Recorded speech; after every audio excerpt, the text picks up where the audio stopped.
Before we get started, I'm a little disappointed. It has nothing to do with this Miles Sanders prop that we're not going to talk about. Yeah. But I just flew home from California, and I did not get a chance to eat In-N-Out. I was there for like 48 hours. And now I'm hungry because it's 2 in the morning. You're not the kind of guy to be like, oh, I'm at the airport. Well, you don't spend a lot of time at the airport to begin with. You are an in and out airport guy. But you're not the kind of guy to like go to Habit Burger or I would go. The Habit is good. The Habit's not right. But it's still a ways from In and Out quality wise. But you under no circumstances would do Jack in the Box. No, those are different. They're different leagues. Yeah. I honestly, if there was a Habit close to where I was, I would have gone. Yeah. They put pineapple on burgers, which I actually they put the avocado. Yeah, it's nice. But now I'm really hungry, and now it's biting me in the butt. Like, I just didn't go because I didn't have the opportunity to. Like, all the meals were kind of figured out already. Yep. And now I could really go for that. Being said, 3x3. I am a bit jealous that you got to at least go to Salt and Straw, which was a place that you recommended to me when I was at my friend Francis's wedding last year in LA, and it was amazing. That's actually, we're going to do a new segment. I'm glad you brought this up. We're going to do a new segment at the end of our Sunday shows, which is a little confession session. And the idea behind this is that we all do things on the weekends that we're not super proud of because, it's the weekend. It's the weekend. So we're going to have a little confession at the end of the podcast. Hopefully it'll rival the Cincy Y. That's the hope. Yeah, but the Cincy Y, as the Dallas Cowboys were tonight, are a formidable opponent. They are. Let's jump into it then. I think the big question coming out of that game and probably coming out of this week is, are the Cowboys good or are the Eagles bad or neither? I mean, and it's not just because we had the Eagles in this one. I very much am of the belief that tonight's game was a lot more about Philly. And you turn the ball over 2 consecutive opening drives. Your defense doesn't help you at all, right? But if your offense is sort of going toe-to-toe with them, I think, they have the horses, I think, to go toe-to-toe with Dallas. They had a ton of penalties, stupid deep balls on them, all that kind of stuff. But I think this game was a lot. Have deep balls on you. Yeah, this game was a lot more about Philadelphia. Dallas, I mean, Dak was good. He only had 235 yards, right? He threw an interception. Zeke was pretty efficient, and he faced the stack box almost the entire time. But if I'm looking at Philadelphia, I think we have to reevaluate some of the things we've thought about them. Their defense, the fact that they play so many men in the box while still their linebackers are not particularly strong. The guy that was playing up there, former safety for Nebraska, Malcolm Jenkins plays in the box a lot. Their corners just simply aren't good enough to play that type of defense. Right. And then I think offensively they just run the football too much, and especially on early downs. And they make everything so difficult offensively. And oftentimes Carson Wentz is good enough, and many times like tonight he simply wasn't. So I think you're kind of saying neither, but I think it's a hard neither. The Cowboys got a little lucky here. All the players that were questionable on the fence with injury played. They were all super important players: Tyron Smith, Lyle Collins, Amari Cooper, and Byron Jones. They all played. For the Eagles, the important players didn't play, right? Deshaun Jackson did not play. Jason Peters did not play. They helped Andre Dillard a decent amount in that game. They had no one that got open. Carson Wentz throwing down the field was an absolute disaster. I mean, there was just nothing there. At halftime, it was Dallas Goedert 48 yards, everyone else 3. It was just really, really poor from Carson Wentz, who had played very well this entire season. He was under pressure on a decent number of dropbacks. I think it was 50% in the first half, and didn't look comfortable at all. But I'm not about to write it up. I'm not about to say, hey, well, the Eagles are just really bad, because I think we've seen enough of them where they're not. I do think there's an element of, do the Eagles get the most out of their team because they make a lot of bad decisions? Yeah. And you brought up an excellent point earlier this evening, which scared me a little bit, and I kind of want to reject it, but you compared the Eagles to the Falcons.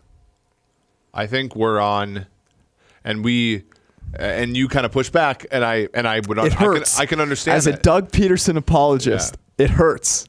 I mean, it's like every time, somebody in my family wants to compare like one of our daughters to somebody in the family they don't like, you push back immediately, right? Yeah. You don't want that. You don't want that to happen. But it's the Falcons essentially, like, they should have won the Super Bowl in 2016, right?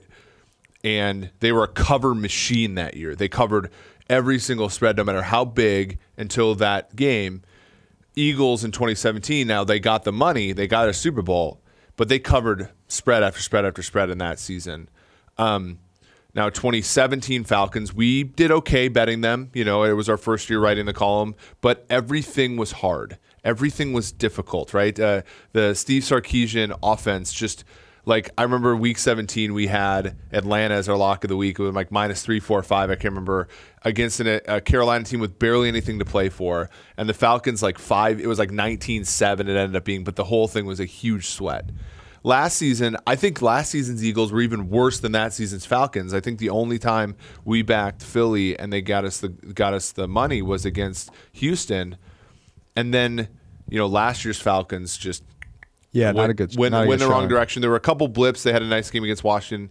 This year's Eagles, I mean, they haven't even had an ascension, really. It's not great so far for them. Yeah. I'm holding out hope for a couple of reasons. The interesting Thursday Night thing, Football against Green Bay, they were good. Yeah. True.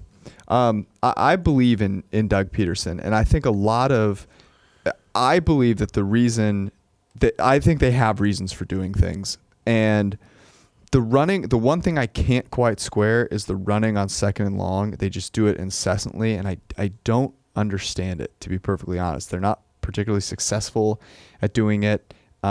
If Carson Wentz is so good on third down, why wouldn't he just be better on second down, where the league is better too?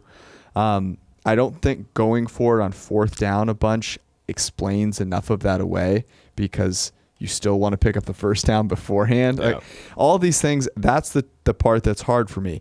That being said, they were playing a rookie left tackle who was not great, and their wide receivers, speaking of In-N-Out Burger, if you took Alshon Jeffrey to In-N-Out Burger, it'd be a tough scene. I can't remember who said this to me, and I've never not thought it when I've seen him on the field, that he's literally a hamburger away from being a left tackle, which I'm not one to talk, but like, it's so funny to see. I mean, it's not great. And then on the other side of the ball, the coverage is just terrible, right? They got Jalen Mills back today, and he wasn't a help. He was bad, right? He's targeted 8 times, gave up 6 receptions. He had that one. If Rasul Douglas came up to you in press coverage, you could get open against him. Amari Cooper just destroyed him, right? Right, because he plays off so bad. And like, I think that's smart if you're like a team's third corner and you're like playing like randomly in spots. But if you have to be relied on every snap, I mean, he just can't do it. Unfortunately. And they weren't. The defensive line didn't dominate at all. Dak Prescott hardly under pressure in the first half. I mean, this game was over basically in the first half. Yeah, I mean, I think they got enough. They drew holding penalties. They got some sacks. But it really started in the second half, though. The issue, yeah, and again, people, on the internet, somebody was like, well, they're playing slowly to sort of help their defense. I'm like, you're down by 20 points. The third quarter was 3-0. Like, and I understand Dallas had the ball first, right? But it really should have been Philadelphia really should have picked up the tempo. They were still trying. The thing that I just don't get with them is, and this is a Falconian thing. You make it so hard on your offense. You make your offense have to perform perfectly on third down way too much. Yeah. And to me, like, Dallas, to their credit, in the games that they've been good, have had some, I would say, surprising conversions on third and long. But like, I'm still like surprised even when they get to third and long against some of these defenses. Whereas Philly, it's like they spot the other team they take 3 yards from the other team and they get in 3rd and 7, seemingly every single sequence of plays. And they're generally, and I think Peterson does a great job of scheming those plays open, and Wentz executing them, but they shouldn't have to, right? And those plays are a low percentage in the NFL for a reason. Let's talk real briefly. By the way, the Eagles missed 16 tackles in this game. So if you can't cover and you're getting knocked off the ball and then you can't tackle, it's a real bad situation. On the Cowboys side, maybe let's talk about it this way. So where in the NFC are you putting the Cowboys right now? With that win, they have about a 60% chance to win that division. Yeah. The Eagles obviously don't look great, and no one else in that division exists. So if you're ranking the NFC teams, where are the Cowboys showing up? Well, that's a great question. So I would go, and today upended that a little bit, but I go Saints with a bullet. Yep. Very impressive today defensively, although they lost Eli Apple in that last sequence. It's tough. And then at that point, it's hard because I do think Green Bay and San Francisco have earned conversation positions in those two spots. Yep. For me, I'll probably go with Green Bay because I think their defense is not that much worse than San Francisco's, to compensate for the fact that I think Aaron Rodgers is profoundly better than Jimmy G at this point. Wow. And profoundly, huh? And then I think Seattle's in that conversation as well, but a notch below those two. And then I put Dallas beneath Seattle. So you're putting, and then Minnesota deserves an opportunity there too. So I was just about to say, so you're putting Dallas with the Minnesota. Yes, and I don't think that those 4 or 5 teams, like, there's not a ton, like, they can shuffle a bit, but they're firmly beneath the Saints in my opinion. And as much as we haven't seen Green Bay or San Francisco beat a really good team convincingly in recent weeks, they still. I think that they still deserve our respect here. Yeah, it's interesting. I try and think of it from a matchup perspective. So obviously the Saints are ahead of them. But it's hard for me. Dallas, so if Dallas plays Green Bay, well, we've already seen that happen, right? If Dallas plays San Francisco, that one I think is actually like, you could have some conversation on both sides, but I'm going to give the edge to San Francisco given the fact that they just have not slipped up yet, right? The Seahawks, we saw this game last year. Russell Wilson, definitely the better quarterback. Just give him more opportunities. They win that game. That game was fluky, too. You had a pick 6 from Marcus Peters, and you had a 4th down in opponent's territory. John Absolutely. Harbaugh, awesome. So to me, they're in that group with the Vikings. I honestly think maybe the Panthers sneak into that group. And here's the thing: this game was demonstrative, right? They kicked the crap out of the Eagles, but I think the Eagles are probably still pretty close. And yeah, they have to get things figured out. They won at home. They do need to win at home. Yeah. That's what you have to do. The thing that separates the Eagles for me relative to the Falcons is I think that their chances of figuring it out. Falcons? Oh, you mean in your comparison? Yeah. The thing that keeps me from saying the Eagles are very analogous to the Falcons over the last few years is that I think the Eagles have a chance to right the ship. They have a chance to make adjustments, whereas I think Dan Quinn and company were fundamentally incapable of doing so. And just couldn't make it happen. All right, that was our little Sunday night recap. Let's move on to this. Does anyone want to win the MVP award here? So, there have been sort of these seasons within the season, and I think this is worth talking about. The first 3 weeks of season, so the Cowboys and the Ravens, they're reinventing the Packers. league. Yeah, and then there's this. Okay, well now it's like the Niners and the Patriots defense are insurmountable. Oh, and now Deshaun and Pat Mahomes. It's this new rebirth of quarterbacks. Indy beats them both. Yeah, and Russell Wilson is now the MVP. Did you see that game on Thursday night? Right. And all of these things just cycle through, and it's a good example of why we shouldn't overreact to 1 week or even a set of 3 weeks. Yep. But we are getting deeper on in the season. We're almost at the halfway point, and I don't think there's a real consensus now on who the MVP is after what Russell Wilson did at home against a Ravens defense that has not been good. So I don't know, if we're looking forward, what's this next part of the season going to be about? Who's going to emerge as the dominant player? Well, I think we just talked about it. I think it's who's gonna get the second seed in the NFC. I mean, Green Bay kind of luck boxes into getting Kansas City without Mahomes.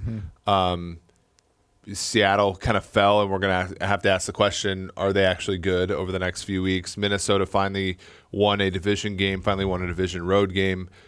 As you talked about, Dallas, San Francisco, Rams won today in convincing fashion. They got right against the Falcons. Everyone does. Right. So do we generate some clarity in the NFC? I honestly think we learned nothing. I mean, and it's starting with next week. We're going to talk about that a little bit later. But like, there are no division games next week. There are a ton of crap teams playing good teams. We might not figure out anything, in quite some time. Like, for example, like here's a question: the Arizona Cardinals are 3-3-1. Like, they're a 500 team in the NFC. We're discussing Philadelphia, who's technically got a worse record than Arizona. Is this something that matters? And no. We were talking about and we were talking about this before the podcast. We discounted the Ravens' second win of the season because they didn't even cover at home against Arizona. Well, now Arizona's a 3-win team, and it's like, again, it comes back to your point of, a lot of this stuff is just noise. And ultimately, as you push through here, you have to, the good folks are going to be able to identify and tease away that noise. Well, that's why I'm curious if Russell Wilson is still the MVP for you. Yeah, I mean, look, like the fact that they were the Seattle Seahawks were in control of that game, despite the fact that there was rain and wind, and they weren't getting it. They were Chris Carson averaged like 3 yards a carry. They were doing nothing. They had drops that weren't good, and they were in control of the game until Wilson threw his first interception of the season. He turned the ball over for the first time, and that sucked. But it was like, again, it just demonstrated how much he was carrying an otherwise kind of crap team to where they were, and how thin that line is. Like, I still think he's the MVP of the league. Well, I think he is, because there's no one else that wants to take it, and we're not going to give it to anyone but a quarterback, obviously, because no one else deserves it. I think Mahomes might do more for his MVP case over the next 2 weeks than anybody who's actually playing in the games. Right. You can't give it to Andy Reid either, who's probably going to show himself to be the MVP of the league over the next 2 weeks, as you were saying. I mean, if you look like, this sounds bad, but like you look at the Indy-Houston game, Jacoby Brissett outplayed Deshaun Watson, who's another candidate for the MVP. Obviously, you're not going to give it to New Orleans quarterback. I mean, what does like Kirk Cousins have to do to even get in the conversation? Because he's played better than any quarterback in the league in the last 3 weeks. I was going to say, I think the person that actually vaulted himself into the MVP conversation this week is Aaron Rodgers. Yes, that's a good one. Because of the raw stats and because of how much love he gets. So I would bet that what you will hear tomorrow when you turn on SportsCenter is Aaron Rodgers MVP ? Russell Wilson, it's tough when you lose at home, and you do so with an interception that looks that ugly. It's hard, and you're not winning your own division. You're now a couple of games back there. So I would still give it to Russell Wilson. I'm not going to overreact to this 1 week. I do think this is just a season of bad quarterback play, and it makes it kind of annoying to diagnose. But this was Russell Wilson's worst game throwing the ball downfield, which is what he's done so well the first 7 weeks. Rodgers had averaged 14.8 yards per pass attempt from a clean pocket. He had perfect passer rating, 5 touchdowns, 0 picks. Was pressured only 7 times, and he was 8 of 10 throwing the ball over 10 yards downfield. I mean, just an absolute show from him. We'll have to see him do it against some of those more stout teams. But yeah, the Aaron coming back for a little more after being told that he's on the decline. 21 for 24 from a clean pocket. I mean, 354 yards from a clean pocket. I mean, it's incredible. Brissett today was 18 of 19 for 190 yards, and that popped out at me. And then I'm like looking at Rodgers' stats just to make sure we don't have a replay of Kansas City of 2015. And of course, no, he had a great grade. He I think was the highest graded quarterback. Yeah. Perfect passer rating as well. 5 touchdowns, no interceptions. So that's the guy that I think jumps into this conversation. So now I think it is Russell Wilson, Pat Mahomes is going to be in there because I can't imagine Matt Moore does a tremendous job. Although Andy Reid is just that good. I mean, on Thursday it was a little bit.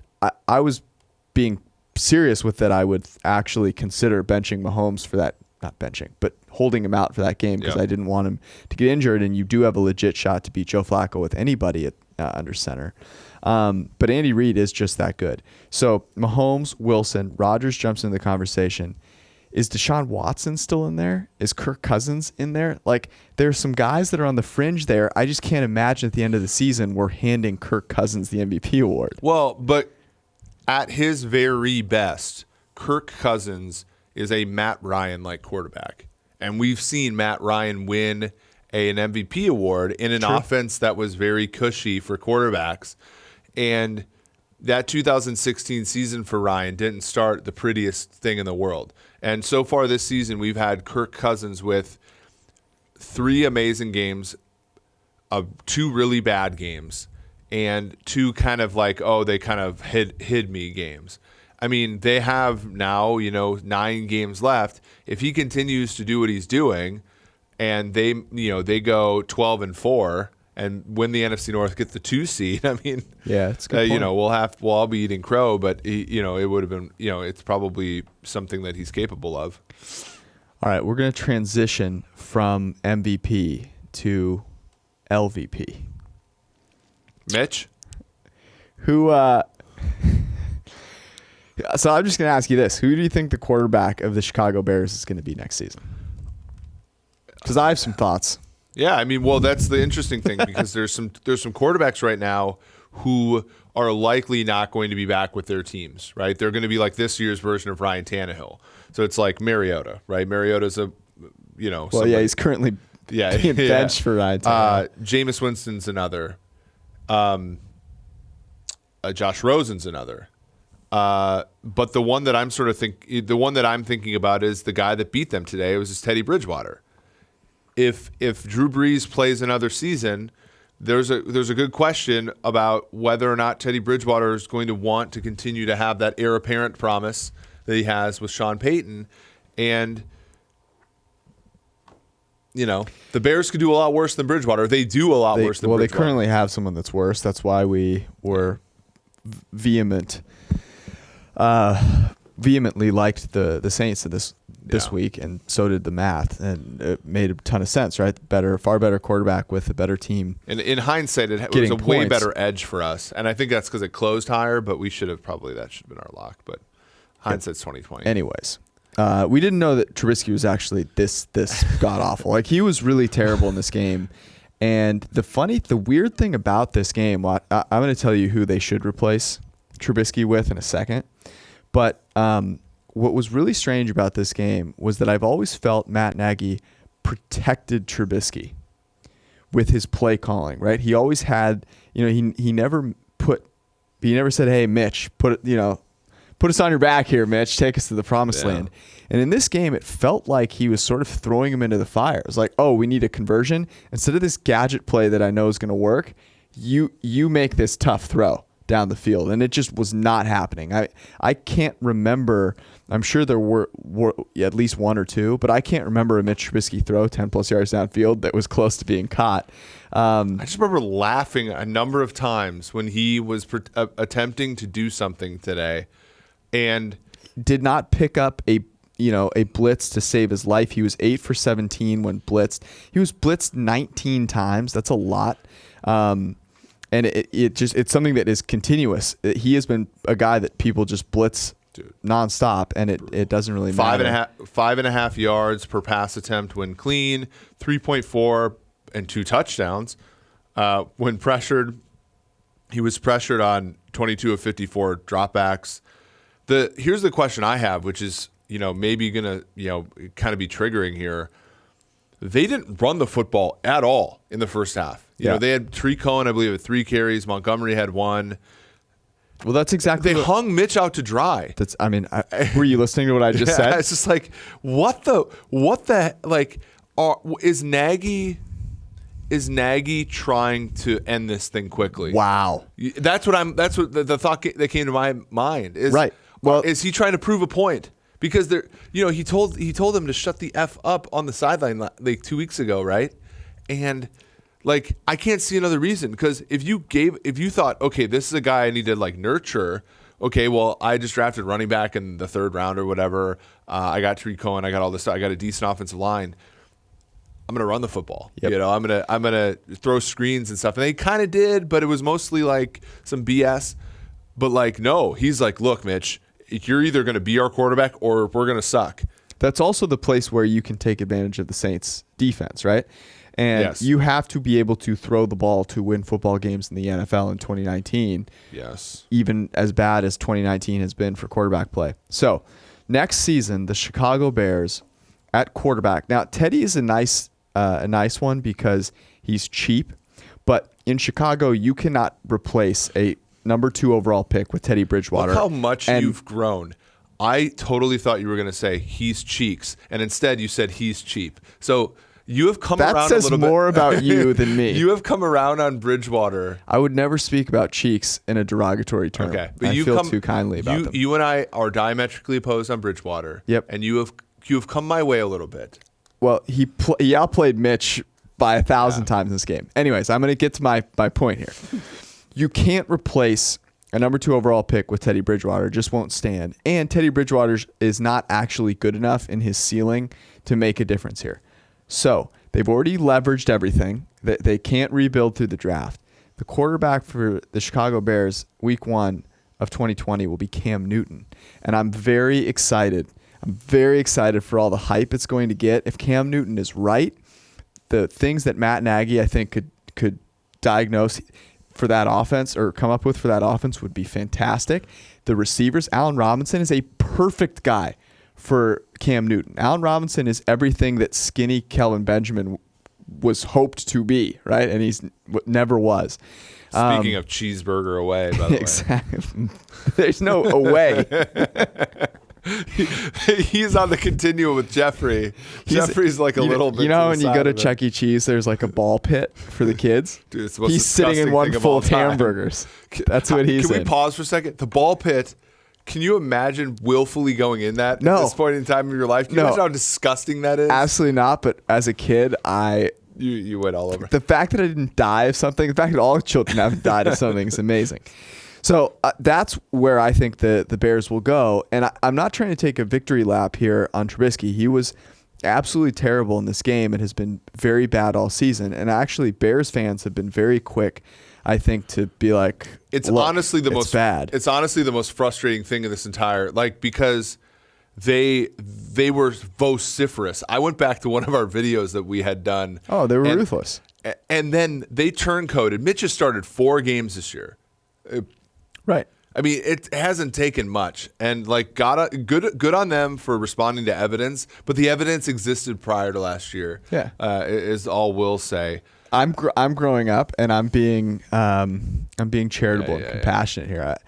Look, it sucks. You as a team and a franchise and fans of that team and franchise want so badly to be good, and I totally get it. And he unfortunately just isn't that good, and we probably could have done a better job at times of being kind in the way that we let them down. No, you don't think so? No. I mean, they were a bunch of Richards about it, and like, it's whatever. I mean, good on you guys for turncoating on him. But yeah. So I think Cam Newton is perfect because I wouldn't hate it. We're going to talk about the Panthers here, who had a bye this week and are playing the San Francisco 49ers next week. But I was listening to, did you watch any of the pregame show on Fox? Yeah. The one where they squeeze Gronk in there? Yeah. Well, they squeeze Strahan in there? When Gronk wasn't on set, they had another tight end. They have to have a tight end on set on Fox at all times. I'm available, by the way. Right. Tony G, Gronk, and Greg Olsen called the game. Mm-hmm. So it was interesting is they had Greg Olsen on, and they gave him a couple of easy questions, and then Strahan was like, all right, Cam Newton's coming back. Who's starting a quarterback for you guys? And amazingly, Greg Olsen, I mean, he tiptoed around this thing like he was a ballerina in the Nutcracker. It was incredible. He was just all around the answer. Never came close to it. But the simple fact is he did not say Cam Newton is our quarterback when he comes back. And if Greg Olsen, a guy who is gone to the Super Bowl with Cam, has been through good camp, isn't saying that. Really good friends, yeah. That would worry me a little bit. Cam, I think they can cut him for like a $20 million savings next year. So he's going to go somewhere high profile. He's not going to go to one of these. He's not going to want to go to one of these like garbage nobody teams, right? Yeah. Like Cam Newton's not going to Tampa Bay. Yeah. He could. I mean, right. He's not You're going to right. Miami. Yeah. I was thinking maybe Chargers, but that's if Rivers retires, and God knows we need more of what we saw today out of the Chargers. Right. So I'm just saying, because the Bears do honestly have a lot of talent on that roster, and despite the fact that they won't be able to add a whole lot of first-round pick talent, Nagy, the guy has a scheme that has worked with just about every quarterback this side of this side of a guy who can't hit the broadside of a barn, really. I mean, no, it's nice. I mean, I like the idea. I also like, the tough thing about going into this season was that there weren't that many quarterback spots available. I mean, Bridgewater literally now there's a ton. Had a starting job offer from Miami and nothing else, and decided to go back because there were none. Yep. Now the blessing of this season is that there might be a half a dozen starting quarterback positions open, and we might get guys that switch teams. Like what Tannehill played okay today. Stop. Like, this is where we transition. Right. Like, so like, what is he going to do next year? Like, it's a great discussion. So, but yeah, let's move on. A couple of quick things from this week before we get to next week's games. Should the Chargers just blow it up? Yeah. I'm with you, and I don't know that that's not an organizational failure. I legitimately feel bad for Phillip Rivers. I mean, he has had some of the worst tackle play of any team in the past 10 years, and he's the only quarterback on any of those bottom 5 teams that's actually started all those games. He's just going through the fire. They have guys dropping left and right. Melvin Gordon comes in and just fumbles the game away. Well, and here's an example. We talk about things like, okay, let's not rush to call something a great decision or a bad decision, right? And everybody's like, oh, look, the Chargers stood tall on Gordon, and what a great decision. And it's like, okay, that would make sense if he didn't come back and get 16 carries for 32 yards, including the game-losing fumble against Tennessee. Right. Like, how coherent is that from a team-building perspective? Their defense is sort of falling apart a little bit. They've never gotten Hunter Henry healthy. Eckler's terrific. I thought that was a touchdown earlier today, but alas, Phillip Rivers refuses to run a quarterback sneak. I mean, what? It's just unreal to me. So, yeah, I mean, the quarterback's about done, and the head coach kind of doesn't get it in a lot of ways. And so here's the tough thing about the Chargers, and this is why the move to LA is so rough. If you blow it up, you are at risk of. You are the Clippers for like. Dude, it could be really, really bad, and it could be worse than the Clippers, because the thing with the Clippers was the NBA's and like the NFL where opposing fan bases are coming to your games, right? Just no one's coming to your games. Yeah. It's also a far smaller venue. Right. You're about to be in this brand new stadium, and it's going to be like 90% traveling fan bases to see you get run out of the building and roasted. If you're lucky, because the other event is what happened the last time there were 2 teams in LA where no one came. Yeah. Well, it'll be interesting because I think that the stadium will be cool. LA is a place everyone wants to go. Yeah. It's warm. I think times have changed a little bit in that regard. It's easier to travel and vacation and do these things. So we'll see about that, but it'll be embarrassing for them. Next question here. So the Colts and the Vikings are teams that, for different reasons have flown under the radar. Both of them with the Vikings with a couple straight, very impressive wins. You mentioned how well Cousins has played. You mentioned how well Brissett has played. Which team is more real, the Vikings or the Colts? The Colts. But I don't know. Please explain. And don't be biased here. When I say real, I mean I know I have a feeling that they know exactly what they're doing for the next 5 years.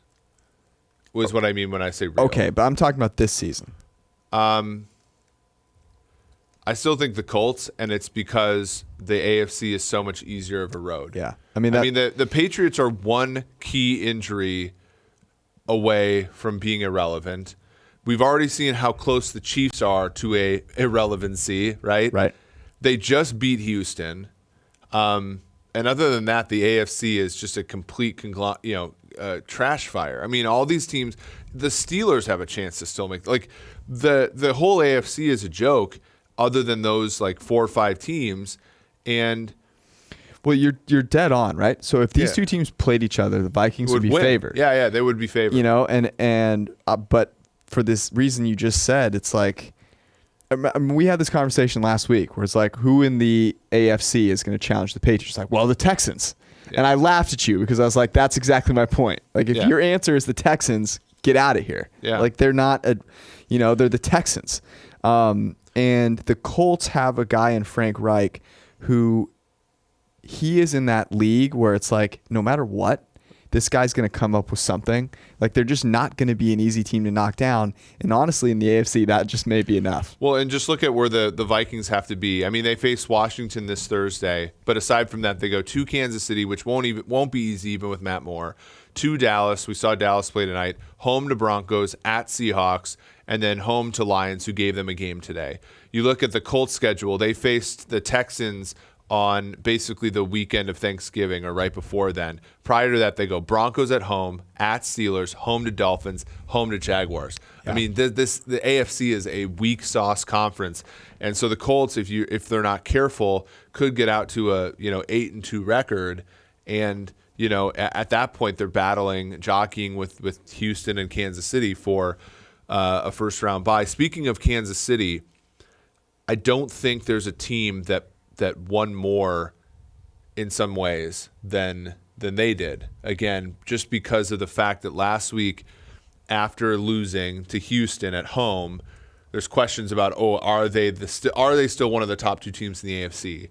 And then they win impressively in Denver. They possibly lose their quarterback for the season, right? And then we come back, and over the weekend we find out Mahomes is probably a 1 or 2 week absence, or 3 week absence. Texans go down to Colts, right? Texans sort of reveal themselves as more of a second-tier AFC team. I think Kansas City... Chargers get roasted. The Raiders get roasted. I mean, the AFC West is just a joke. So you're Kansas City, and you're thinking to yourself, okay, if Matt Moore plays 2 games, they're probably fine losing both of them. But if he plays 3, if they can go 1-2, then after that, it's sort of okay, now we get to play the back half of our AFC West schedule. We get to, we play the Bears, who aren't particularly good, right? We've already played the Lions. Yeah. The two games that they're probably going to lose with more are NFC games, so it won't factor in the the playoff seeding and stuff like that. So I think Kansas City came out of this weekend far better than where they could have been, come Thursday night. I have two takes for you. The first is I am pissed because I've been looking forward to Kansas City, Green Bay on Sunday night for a long time, and this is absolute garbage. The second thing is that I think this ultimately helps Kansas City, and it's the same reason that I thought they should have sat Mahomes down in the last game, which is if you try and drag him through the season on the skimpy ankle, and it gets to week 15 and then he gets injured, you're screwed. And you're done. And if he gets all the way to the playoffs and he's at 45% and he's still hobbling out there, you don't have a chance anyways. Yeah. You are not beating the Patriots with Mahomes at less than 100%. I'm sorry. No shot. You had 2 shots last year. Didn't happen, right? Yeah, I know. Did it happen? Did they win? What you're saying is they have a very tight needle to thread right now. You're not winning a Super Bowl with Mahomes at less than 100%. It's just not happening. So this actually gives them a shot of getting him back to complete health, right? Because he didn't injure the ankle again. Mm-hmm. It was the kneecap. Yeah. So I think this is a blessing in disguise because when he comes back, he might actually be 100%, and then you may be able to just come out of it. You win the Denver game anyways, and then, as you said, these 2 NFC games don't mean as much. So this is a unique opportunity, I think, both for Mahomes to cement himself as the MVP and Kansas City to end up being all right and a better shot to win the Super Bowl. They have a really tight needle to thread, though, right? Because you want to bring Mahomes back in time for where they can compete for the 2 seed. Yep. but you don't want to bring him back so fast as to, have an injury. And the tough part is they get the 2 home games against the NFC opponents. They have Tennessee then the following week in Tennessee. That is probably where they're targeting him to come back. But then the following week they go to Mexico to play on a field that wasn't good enough for anybody to play on last year. Right, but who do they play? Against the Chargers, who are bad, and then you get your bye, right? So, again, do you sit him all 4 games and pray you go 1-3, which case gets you to 6-5, right? Yeah. That's a little rough because you also get the Patriots, right? That's not a sure win. And,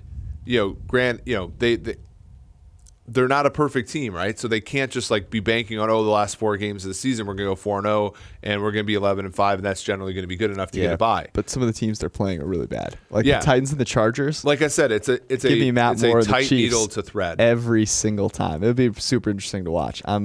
It'd be interesting to see how competitive they are against the Green Bay, because I think that'll tell us a little bit about how they, if they're competitive against Green Bay, then they should be able to beat the Titans and the Chargers with Matt Moore. All right, Week 8 lines. You ready? Yep, let's do it. Let's do this thing. We're going to try and bunch these up into games that are interesting to talk about and ones that are not. This was a tough thing to do because these games suck. Yeah, they suck. I think this is by far the best game of the week, and that's the Carolina Panthers coming off a bye, going to San Francisco. The Niners undefeated. The Kyle Allen-led Panthers also undefeated. I said that this would be, let me find it here, San Francisco by 4.5. And I said 6.5, and as it would happen, it is 5.5. So we're splitting the difference. It was tough for me. I knew it was going to be somewhere between 3.5 and 6. Mm-hmm. And it really came down to, how do people view the Niners after today's game? And I guess shutting a team out doesn't hurt you. Can't hurt you. Yeah. I thought that they would. Ultimately, we did have Washington against the spread, but I thought it would be more of a 27-21 type of thing that would make San Francisco feel more impressive, I guess. Yeah. So I had 6.5.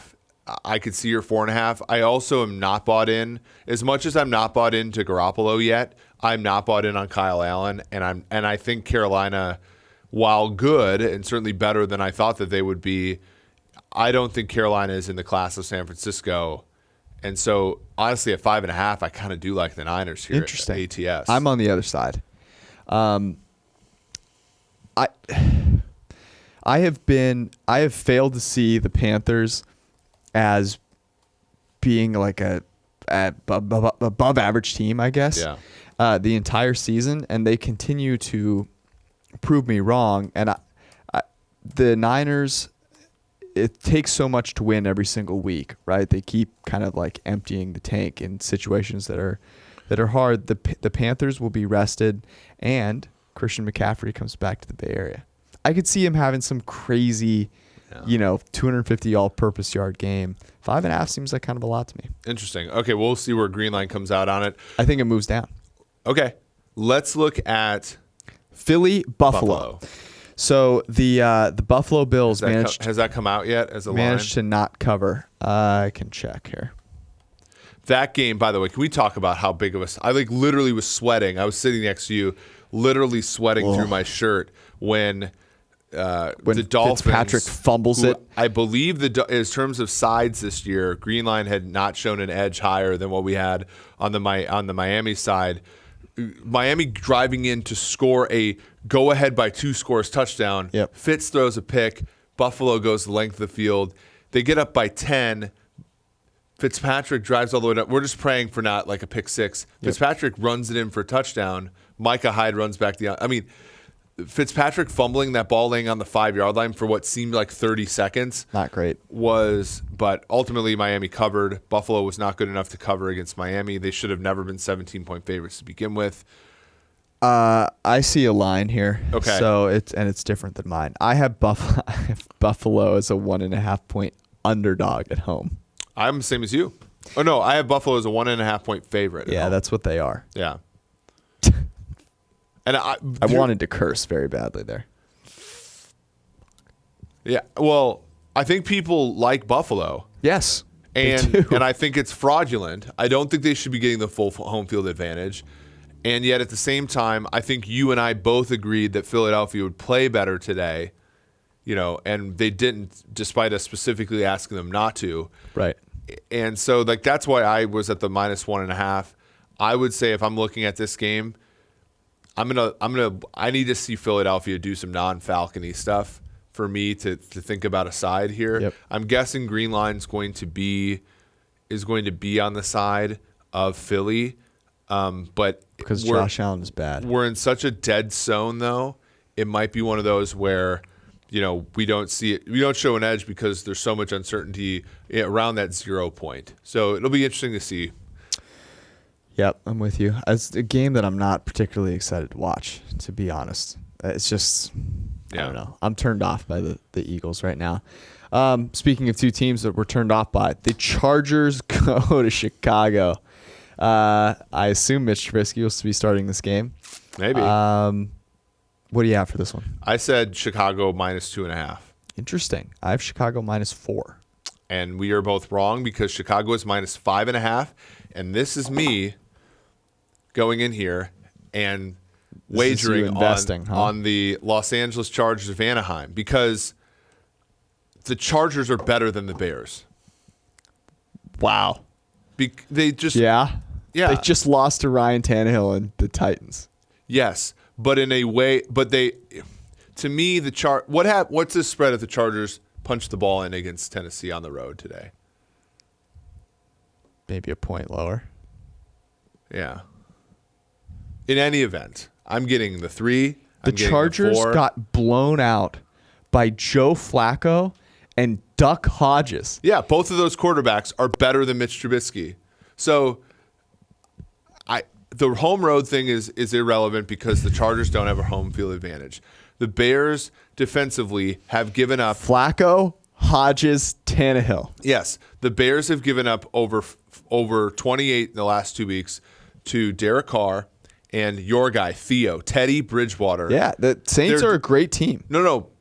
The Bears defense is not the type of unit that we were scared of. Like they made Kirk Cousins look poor. Okay, but hold on for a second here. The Saints have an offensive line and particularly tackles that are good. They were very good today. You know what the Chargers literally don't have? NFL tackles. They don't have them. Yeah. They do not have on their roster NFL starting tackles. I'm just saying. Okay. Now, what do those tackles do? Are they at least able to duck when Trubisky throws the passes that sail into this Los Angeles bench? Or you're just avoiding the question? I'm not though, but we talked. One of the reasons New Orleans line went all the way up to 4.5 was because they were without Jared Cook, they were without Alvin Kamara. It makes it so much more impressive, right? But all these, I agree that offensive line matters, but I also think skill positions matter a ton. And the Chargers so far have not gotten what they should be getting out of guys like Keenan Allen. Mike Williams had a decent game today, but they're not getting. They have so much better skill position players than the Saints do right now, altogether. Michael Thomas is the best player, but the distribution, Yep. And I think they will stress Chicago in a way that they were not stressed today, even in getting blown out by New Orleans. And I think that line is too tall. Okay. But in any event, I don't. That's an interesting one. I don't disagree. I will just say that Phillip Rivers was being harassed in a way that you should not be harassed given how quickly he gets the ball out. It's not even legal against the Titans. It's not legal even in Chicago for sure. Well, it wasn't. Yeah, it wasn't legal in Tennessee. Here's the question: but whether or not you agree to bet this game or not, does it get to 6 or does it get to 4? More likely. This is so hard because I do agree with you that it's too tall, to borrow your phrase. Yeah. To be perfectly honest with you, but I can't really tell because Chicago's such a public team. Yes. So and the Chargers are not. The Chargers are not anymore. So I don't know if it'll be hey, this is a kitchen sink game for the Bears, so let's bet the Bears, or it's holy cow, the Bears. I'm not really quite sure. If I had to pick one, I would say it gets to 5. Okay, so more towards 4 than it does to get to 6. Yeah. The thing here, and I think people are gravitating this way, and it's probably mostly noise, but it could also be a product of the way the league is now. Road teams, and specifically like road underdogs, are having a season. So as we saw with Denver in LA, like 2 weeks. Well, I mean, it just happened in Chicago. Yeah. So it's something to be wary of, but it's a function of what I've called 2019. All teams suck. Yeah, that's a good point. This is the Sunday night game. Kansas City at Green Bay. This is a really interesting one. Obviously, we guessed these lines before Aaron Rodgers propelled himself into the MVP conversation. But that being said, I have the Chiefs as a 5-point underdog at home. Yeah, I will have to confess that I think I heard this far before, Thursday night or something. So I had Chiefs at +3, and they are currently +3, but it's basically -130 to bet the Packers, +110 to bet Kansas City. So it's more like 3.5. Wow. Yeah. I heard that it was 3, like on I had heard somebody tweet it out or something. So I'm really surprised by this. Yeah, I am too. I would say the look ahead was somewhere around -6 for Kansas City prior to the injury. So you're making a case here with this line. Like part of this is anchoring, right? You don't want to have to admit that a quarterback's worth 11 points to the line, even if but you sort of are here with the -9. He's worth at least, -3. He's worth 9 at least. Yeah, I don't know. So okay, but here's the thing: can you make a case for betting Kansas City in this spot +3? +3? Yeah. Look, I think Matt Moore's fine. Like the dude. Joe Flacco sucks. It's one thing to beat Joe Flacco. Yeah. This is a primetime game on Sunday Night Football. I have a very hard time seeing Aaron Rodgers not outplaying Matt Moore significantly. That defense, not very good. Yeah, I can't remember where I looked it up. Matt Moore had about 1.4 WAR in 2011, the last time he got a real chance to start in the league. And since then, it's been about a half a win or something. Yeah. He's been a very serviceable backup in the league. Ironically, the first ever game I went to as a Chiefs fan in Arrowhead was started by Matt Moore, and the Dolphins won 31-3. He was dazzling in that effort. Yeah. But at the same time, so you're taking Kansas City +3 is what you're saying. I'm just saying. So the last time Moore started in this league was 2017 for the Dolphins, and he, we're talking about like the 17 for 28 area of the field, right? Where he's averaging at, so when he first got out there the other night, he looked awful. Mm-hmm. He looked like he had never played a game in his life. Right. I think with the last time he started with Adam Gase as his head coach, he looked like at least a quarterback that could get you to the window. So, are you on Kansas City +3? This is what I am trying to get out of you. I am Matt Moore apologist. You gonna wear your Matt Moore Chiefs jersey? No, I don't think I can bet either side of this. Okay, I think it's going. Going closer to my number. Yeah. God, these games suck. Cleveland at New England. Obviously, we don't know what New England is going to do tomorrow, but they are now 9-point favorites. I have the Patriots favored by a flat 14. And I said 10.5. So they are 9 currently. Is that what it says on the? No, they're 9 tonight. Tonight against the Jets. So I said 10.5. Do we have a number here? Do they? I don't see any. Okay. So let me see if there's a look at. I think it's 10. Okay, so we're both a little bit long here. I'm very long apparently, although it's in New England. Yeah. I mean, what? I think you can make a case for Cleveland here. I think you can, and then I think you realize that their head coach is Freddie Kitchens. The thing is I think the math will come out. Well, no, we're pretty high in New England usually, but I think Greenline, for example, there is a decent chance that if New England's only favored by 10, we like New England side. But if this thing got anywhere close to 2 touchdowns, we'd probably like Cleveland. And it's because coaching numerically is not a strong variable. On the outlier, though, the fact that the best head coach in the NFL history, facing his old team, the team that fired him and moved to Baltimore, is employing a guy who wears a dog with a W has pound almost gotten sweaty. fired himself, right? Reports are. That disparity might be such that we just simply don't, like, we might not even, like, New England might be able to pick the score in this game. Here's all I'm going to say is the Cleveland offense looked confused and out of sync against a lot of defenses that are not Bill Belichick's defense. So I get that they have a bye week to, quote, figure it out. We'll see.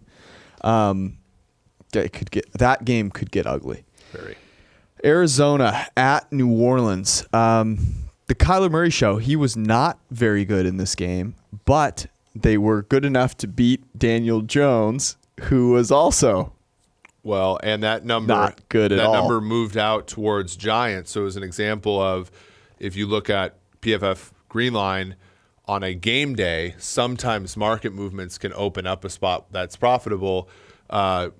Arizona is a 3-point dog, Arizona money line. And then the nice part about Kyler not playing well today was the fact that the under eventually hit due to the rain, despite a 21-point first quarter, I believe. So I have the Saints favored by 10. I said 9.5. I don't know, is a lineup, even though it's not 100% clear who the quarterback is? That's a good question, actually. I was assuming Bridgewater, but yes, I don't see one. Yeah, so I think that line is not up because there is still a question as to whether the 5-0 Teddy Bridgewater is starting for the Arizona Cardinals. And if it's for the Saints. So you said it. What did you think it would be? 9.5. So if Breeze does play, what would you think it would be? 7.5. Set you up nicely for that. I'm just joking. I would say 13.5. Yeah, I think that's what I would have done. Bridgewater has overperformed the market consensus that he's 5 points worse than Breeze. I think he's probably more 3 or 4. But here's the thing. I think there's 2 things at play. The first is we've learned that the Saints are just a very good team, and you have sort of like a diminishing, right? Like as you're beating this team by more, the quarterback's going to matter less. But then also you have Breeze coming back from the injury. Yep. So I would guess that's like a little bit of rust. He's such a timing guy. Anyways, the Cardinals thing, look, they played the Falcons and the Giants back-to-back weeks. Yeah. It's like cool out for a second.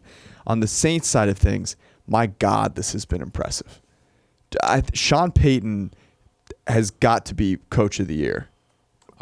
For what he's done. Now I know that Kyle Shanahan's probably going to win this unless, they kind of like fall off. But wow, I mean they've just steamrolled teams without top 3 quarterback in the NFL. Yeah. All right. The thing that was tricky was Eli Apple, and looks like he may have avoided serious injury, but a guy who's played tremendous for them hyperextended his knee in the end zone during one of those Bears like BS drives at the end. But they're an example of a defense that is great from back to front, and if they can continue that, the only tricky thing about Arizona is they never take the foot off the gas. So if you are going to, let's say this game is -10, and New Orleans gets out ahead, there could be a backdoor situation in favor of the Cardinals. But see, yeah. Anyway. Okay, let's move on to the non-interesting games. Yeah, these I guess are somewhat rattle through them a little bit. Not interesting. These are games that one side is good and one side is awful, or both sides are awful. Yeah. Seattle at Atlanta. Prayers and thoughts. I have Seattle. I guess that Seattle will be -2. I have this as a pick. And this game, I don't think is going to have a line because Matt Ryan got injured today. Unfortunately, one of the good quarterbacks in the league, and even though the Falcons have sucked, it's nice to watch him play. I expected Atlanta to put up a little more of a fight. You hate to see it, and interestingly, Seattle did not. Yeah. So I think both these teams are fraudulent defensively, and so it'd be interesting to see what the over is. Even if Matt Schaub plays, I really want to take the over because I think both defenses are going to be kind of just dragged up and down the field in this one. By the way, the Russell Wilson MVP talks will take a 1-week break, and they will be back after this game. Right. Denver goes to Indy. I feel bad for Vic Fangio because he doesn't deserve Joe Flacco. This guy's worked way too hard for his head coaching inaugural venture to be with Joe Flacco. I have the Indianapolis Colts favored by 5.5. And you are closer than me because I did not expect the Colts to win today, or at least be as impressive as they were today. And so I had them at 4-point favorites. They are in fact 6.5-point favorites at home. This to me, that's an overreaction. Yeah, this to me is a Denver bet because this is very similar to when Oakland came to Indianapolis. Mm-hmm. The cool thing about this game is it's played at 4:25, so Denver is sort of still like mounting it. Like they're not playing early for them. And then the Colts are a team that I think can be really impressive some weeks and then lose to Oakland at home the next week. So like, which one are we going to get? Who knows? But ultimately you're getting 6.5 points here. So where are you seeing this as a 4:25 game? BetOnline.ag. I see it at 1 p.m. on the NFL schedule. Really good job, NFL. Okay, but it's 4:25 on BetOnline. So in any event, right, Denver's also not a pure West Coast team. They're a Mountain Time team, so it's interesting. Okay, great. What do you think? Do you think this is a good bet to? Yeah, I like Denver here. Yeah, I do too. Next game, Tampa Bay at Tennessee. Tennessee is just a team I cannot possibly want to watch. Well, you saw my tweet today. Yes, it was very good. Impressive. My neighborhood has a collection of Jehovah's Witnesses that come to the house, and I generally will say hi to them, shake their hand, and tell them I'm busy. You're a nice person. But if they told me that there was a hell and hell was having to watch the Chargers-Titans game on a loop, I might listen a little bit more intently to the Jehovah's Witness. I don't know, though. Interesting. That's a good joke. Yeah, thank you. I think you're implicitly playing off of my joke that hell is just watching the Falcons over and over again. No, so betting on the Falcons over. Because actually having the Rams today betting was fun. Is one thing. Betting and watching is another. Yeah. Is a totally different thing. Having the Rams today was actually quite enjoyable. Right. Because you knew there was no way the Falcons were you were betting against the Falcons. Yeah. All right. So Cincy. Where did you? Sorry. So I was trying to forget this one. In the reunion of Mariota, I have Tennessee as a 2.5-point underdog. I had Tennessee as a 2.5-point favorite. It looks like Tennessee is a 2.5-point favorite. Yeah, I expected Ryan Tannehill and the Titans to suck today, and it just turns out the Chargers suck more. This game sucks. That game got the over, though, at least.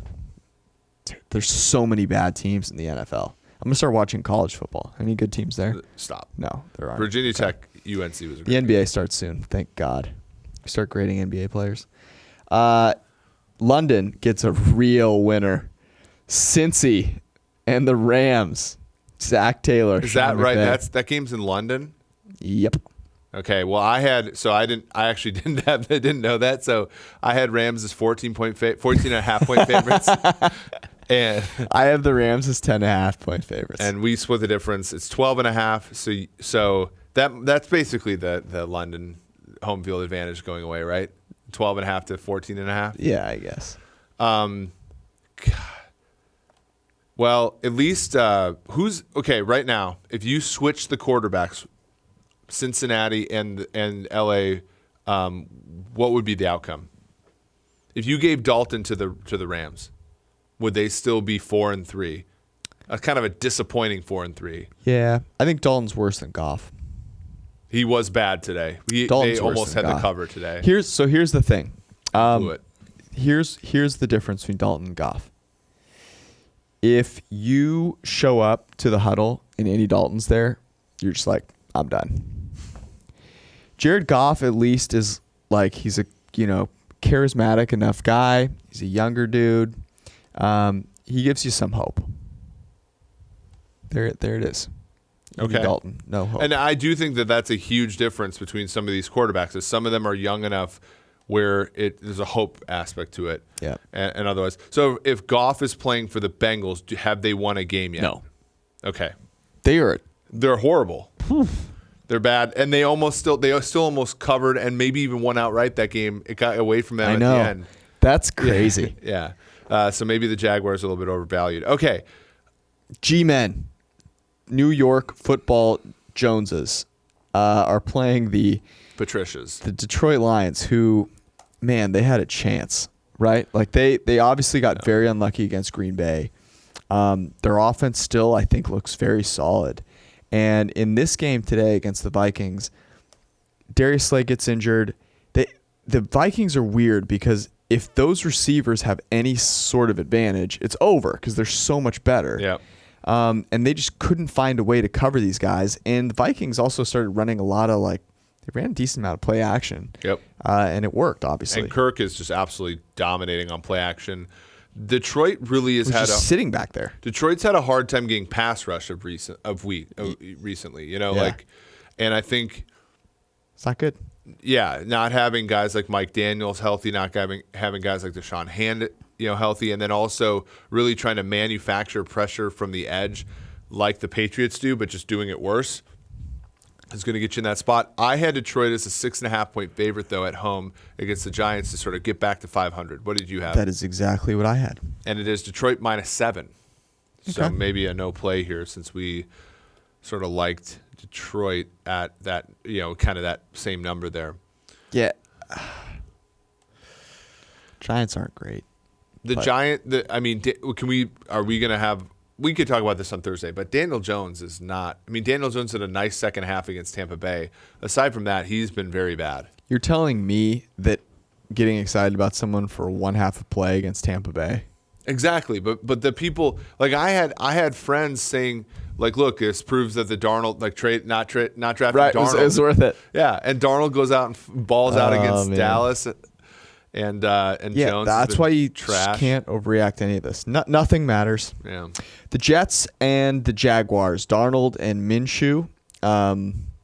This is a perfect. The only way passing on Darnold would have worked is if you got Minshew eventually. Right. This is you versus the guy she told you not to worry about. Quite literally, right? It's like the doofus that somehow gets mono. Chuck Norris versus Dwight Schrute. I really like Darnold, though. I have the Jaguars favored by 3.5 at home. I do, too. Where do we not have a line here? Really? I don't see because they haven't played yet? Let's see what I can find. Jaguars 4.5. And I will Interesting. be going in a little bit on the Jets there because the Jaguars are an okay team. Yep. And so are the Jets. Yep. And unless the Jets come out of this game extremely banged up, there's no reason the Jags should be, especially their home field is not very good. Their home field's not very good, and it's just going to be hard. I think Minshew is a popular enough person in the sports culture that we currently sit that people want to bet on him, and beating the Bengals means nothing. So those are my thoughts. Minshew's great for the sport, but this is a better quarterback getting points situation. That is exactly what it is. Oakland goes to Houston to play former MVP and potentially next week MVP candidate Deshaun Watson and DeAndre Hopkins and Bill O'Brien. And I said that the Houston Texans would be 5.5-point favorites. And I was a little bit overzealous here. I said Houston -9. Wow. Houston is -7, so that's kind of splitting the difference between the two of us. Well, Oakland got routed. Yes, but that game turned on them. I know. Fast. That's what I was literally about to say. I think it's a little fraudulent. 7, you say? I had a tweet that said and we had this back in 2017 where Derek Carr got us a push instead of a win. We fumbled out of the back of the end zone against Dallas. Stop. There is not an end zone that Derek Carr doesn't want to fumble through. True. I don't have much to say about this game other than Houston. I still love Deshaun Watson. Yeah. And I really hope he makes the playoffs. But do you? So, and this will be probably the question the we wrap up the podcast with. But this is another game where I just don't feel confident betting it. Like we see Detroit +6 2 weeks ago. And we're like, yeah, that's a bettable game. This game's -7. It's like, yeah, I guess I can see both sides of that. Yeah, although it's shaded towards Oakland of course it is. It's going to end up at -6.5. So they're going to want us. They're going to entice us to bet. This slate is really rough here. All right, and then we have the two primetime games that are so bad. They are so bad, Eric, that I just don't know what I'm going to do on Thursday and Monday. But I can't imagine it'll be watch either of these games. What I have done in the past when the games are really bad on Thursday and Monday is just watch other games from from the prior week. So Washington at Minnesota is Thursday night. I have Minnesota favored by 14. And I said 13.5, and we are both too short. This is -15.5. Minnesota is a cover machine at US Bank Stadium. And I think that against teams that suck, and Washington sucks. Exactly. And I think there's all these things. There's the Kirk Cousins revenge game. There's the Vikings against teams that suck. It's the Vikings at home. All those wrapped together. And then the other thing, and I don't think we can underscore this, and it worked last Thursday as well. Thursday night football benefits the more prepared team. Washington with Bill Callahan on his third game. I like Bill Callahan. Yeah, no, he's good. It's just that he's up against it here, right? Because Mike Zimmer this is his fifth year in Minnesota. The interesting angle here is much like 2 weeks ago, this game is lined at -15.5 with the totals 41. It's another low total with a big spread. All right, that's enough about that game. Yeah, Miami at Pittsburgh is Monday night. I cannot wait. What did you put it at? For Booger to talk about this. What? I'm really interested to see what you had it at. For this game? Yeah. That I just, let me finish what I was saying? Okay. Like, what? It's late. I get it. 4 of my senses are not working. But yeah, let's go. I was about to say it. I have Pittsburgh favored by 14. You are so much better at this particular game than me because I thought, okay, if Devlin Hodges plays, it's far closer than people think. Sure. And I said, if Mason Rudolph plays, it's far closer than you think. And so I said I had Pittsburgh as -7, which tells you everything you need to know about how you're going to feel about this actual line. Because what is it right now? It's 14.5. Okay. I'm sorry, but let's piece this whole thing together, okay? Stephon Tuitt's out. Right? Stephon Tuitt's gone for the season, I believe. Does he play quarterback? Let me get it is late. Dude, whoever is playing quarterback for the Steelers is not worse than Josh Allen, and Josh Allen stinks. Yep. So, and the line was clearly too big in Buffalo. Sure. Yeah. Right? And if Fitzpatrick starts, he gives them a shot. He is a competent quarterback. The only reason Miami did not win the game outright is they had 2 turnovers in that game. They had the interception near the end zone, and then they had Preston Williams fumble when they're trying to come back from being down 3. If Miami tries, they are not going to get blown out by a team quarterbacked by the linear combination of Devlin Hodges and Mason Rudolph. They were okay. Counterpoint. You just said if Miami tries. They've tried every game. They tried this game because I think they saw Josh Allen. They're like, all right, Ryan Fitzpatrick's going to give it. But they started falling apart at the end of that game. I'm not saying I don't like the Miami side. I'm just saying I think there's a valid reason why it's 14. If they start the Duck Dynasty guy again, they're not. Mason Rudolph's coming back. And Mason Rudolph was worse than the Duck guy when he was in there. All right. If you had to bet on one of these games right now, Miami plus 14.5 is the one that you're going with. I mean, these all stink, but these are rough. Well, bro. so if you go through the games, Minnesota, Washington, that's kind of like I'm not rushing to bet anything. Nope. New York Giants, Detroit, not rushing to bet anything. Right. Tennessee, Tampa Bay, maybe Tampa Bay plus 2.5 off the bye. Oh, we're going through all of them. I'm just saying, if you look at these games, Chargers, Bears, yuck. Although I said Chargers. That one sticks out to me. Bengals, Rams. You're not trusting the Bengals to cover that, and you're not trusting Jared Goff to get you over 2 touchdowns. Nope. Oakland, Houston, we just talked about. That one's, Yep. Carolina, San Francisco. You like Carolina. I'm more on the San Francisco side. Denver, Indy, we both said Denver was a decent shot, had a decent shot of playing well here. And then I made a case for Kansas City and then said, no, I actually want to lay off of it. Yeah. You might like Green Bay at -3. If it's -3, I think I kind of like Green Bay. The tough thing with Denver, I think that was one of the ones that I would have liked most. But you're hearing all these trade rumors. Yep. I don't know. I can't imagine they actually trade like Emmanuel Sanders, but that would be the reason I'd be worried. Yeah. I do like the Denver one. I think Carolina has a little bit of value there. Here's one I like. Carolina, San Fran over 41.5. I think people are responding to some of San Francisco's previous games. Yeah. And the game against the Cleveland on Monday Night Football was an over game that just slowed down because one of the teams stopped showing up. Today's game is a wash, right, literally. And then last week's game against the Rams, again, the Niners probably would have put up more points had they needed to. The Rams were just so crappy offensively. To me, that's like, again, the Panthers are explosive offensively. The Niners have the potential to be explosive offensively. That's probably one I think the way the Green Line's always leaned all season. I think that's probably going to be a candidate this week for a total for the LOW. Oh my God! I know. A lock of the week total. We need to avoid that. That would be a candidate for a confession. All right, we're gonna do this confession session. We're gonna do it quickly.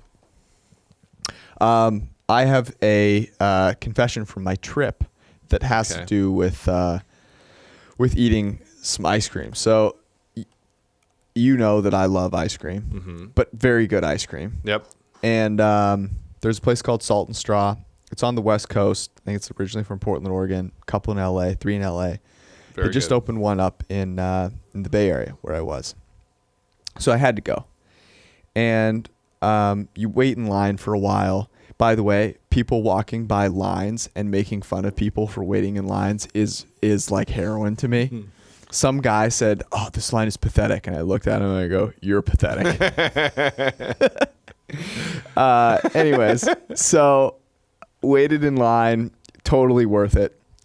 Spent some quality time with my sister. We get to the line, end of the line, and what I love is people waiting for 40 minutes in line and then getting like 2 kid scoops, but like complaining about how big they are. Stop. Not me. Can't. Won't. So I do 3 full scoops in a waffle cone. They're like piling it on there. They're like trying to make sure it's not going to fall off.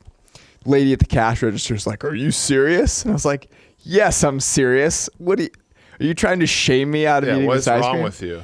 My confession is that I had multiple people give me like a fist pound or a high five because I was eating so much ice cream. And I think that's kind of, that's not something you should be super proud of. Here's the worst thing is that was the second dessert I'd had that day because we had like a birthday dinner and I'd already eaten dessert. So the best part about your habits is that I don't think I've ever seen you consume something that is bad. Like we'll go out for drinks, even if we go to like a bad bar, you're never going to have like a Miller Lite. Well, right, because it's trash. Right. Well, exactly. But like, exactly. That's my point. Is like, okay, I've never seen you have like McDonald's because it's garbage. Yeah. Right. Yeah. Exactly. So, whereas you do indulge on good things. That's how it should be done. Yeah, that's what I'm saying. You don't not eat fat. You just have like avocados from Mexico shipped to your apartment.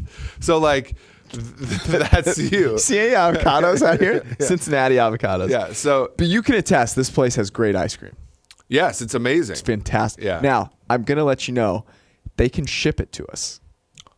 We could go in on some ice cream. Look, let's win a lock of the week one of these times. The only reason I don't do that is because I know I would eat them all, and I can't do that. Anyway, so that's my confession. Yeah, my confession was I almost lost my cool. So we play basketball, and I broke my glasses one of the times. Not like severely. I can still wear them, but they're You're like wearing annoying. them now. Yeah, they're annoying in that like if they ever fall, like one of the lenses pops out. And so of course I'm like waking up this morning, and my daughter runs in, and my glasses are obviously on a ledge because I don't sleep with them on. And she throws like one of her new LOL dolls at it. I'm sorry. Did you say LOL doll? Yes. They are very expensive children's toys. They're called LOL dolls? Yeah. I know. And of course, my daughter, as you know, had her 2 front teeth knocked out when she was like 3. Right. So she has a hard time with the L because Oh, she has wow. the tongue on the teeth that don't exist. So She's also one of the most adorable human beings. She's very adorable. And the 2 teeth make it even better. So she comes in, throws the doll at me, misses me, hits my glasses. My glasses fall underneath the bed, and obviously the lens of the broken part slide like to the middle of underneath my bed. And I look at my daughter, I'm like, did you just like knock my glasses off? She goes, no, the LOL doll did it. And with every fiber of my being, every I said, please go away.